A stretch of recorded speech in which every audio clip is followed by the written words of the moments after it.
So what is a derivative, right? So derivative is simply, if we read as per the definition, it's mentioned that okay, it's a financial instrument that derive its performance from the underlying assets. So that's the official definition written in the CFA curriculum books. And it's also mentioned there that it's not ETF, it's not mutual funds. So if I, let's take simple example, right? Okay. So in this one, so what is this? So pretty much if I simplify this, this is nothing. Okay. This is nothing but, let's say this is a legal document, right? Legal document or contract where we have one buyer, right? And a seller, right? So this is the two parties, right? So buyer hold this and this one as well, right? Seller is selling something. So we have two parties, right? So let's make some person here just to represent this is the two parties.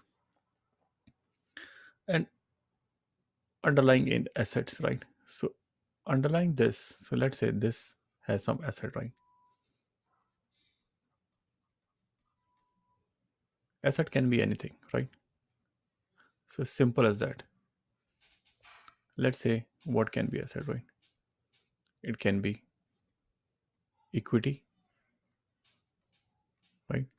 Fixed income, which is like bonds and all. Equities is like shares, stocks and all, right? The commodity, right? So these are the major one. But also we have something called interest rates. You find all kind of derivatives for, even for interest rate, credit. You will notice some CDS, weather, right? And so on. So it can be assets or like other kind of, which is like a non-assets, but it's driving its performance. So itself, if you think this is just nothing but just as a contract or as a document. So when we say legal, this means it's a firm agreement. So when seller says I'm will be selling you something XYZ at Swiss stock, so it's driving its performance. So so itself it has no value, right? Itself, but it's driving its value out of here, right? So for example, let's say in our day-to-day real life, right? Let's assume this is a very simple case. Let we buy uh, and sell something, right? We always have a buyer and seller and some contract. So this is, so pretty much it. So if equity stock, let's say, go up tomorrow, the value of this derivatives go up, right? And if it goes down, it goes down. So and same thing on the fixed income commodity. And there are so many complex and in level 2 or 3 and even 4, if you say, right, once you pass CFA and work in the industry, you'll find so many different exotic products created by those quants, right? But just to not go at that stretch, and to highlight this, what is this, right? And what it is not, what is and what is not, let's say, right? So derivative is not right, is not, we cannot say this is a mutual fund, right?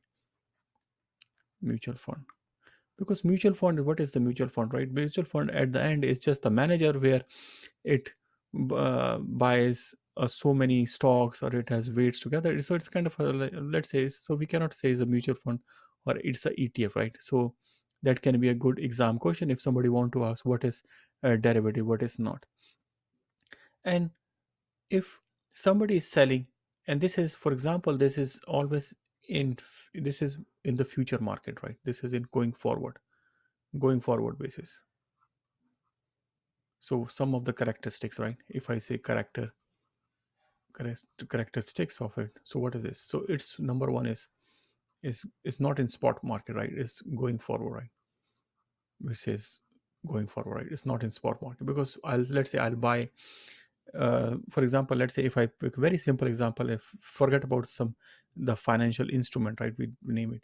Let's say if I want to buy a car, right? If I buy a car, I'll say go to the dealer, and here in this case, the dealer is a seller, right? This is seller, and I'm a buyer, right? I want to buy a car. I say okay, the car costs, I say let's say it's cost $20,000, and I give him, I'll give him $20,000. That's he make us some contract, and after, let's assume a month, right? After a month, just for some scenario, usually they deliver in 2-3 days. But even if we put 3 days, they say the dealer is guaranteed to sell it. He cannot say I cannot sell it, maybe because the car values go up, or even the car value go down. It still has, even so worst case is if the car value goes down, then what will happen, right? Buyer still has to pay the 20 something because there's some agreement there, right? So that's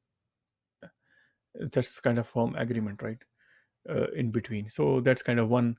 Unofficially, we sometimes we go to the restaurant, we say okay, I need a, let's say, this is not a, uh, like a financial instrument example, but I'm just giving you some example, right? But in the in we is happening in the real life, we see so many contract example. But here when we say derivative, we say okay, if the asset value, right? If somebody's selling the Apple stock, let's say, now real example, right? Somebody selling the Apple stock, right? Apple stock, and after 1 month, right?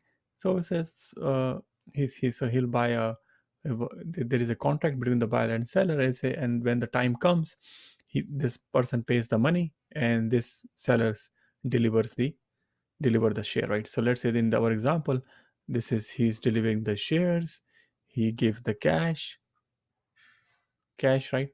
Whatever is the amount decided at the at t time zero, right? Time zero at the beginning, and when the uh time t comes, right? Time t comes, t and the maturity, right?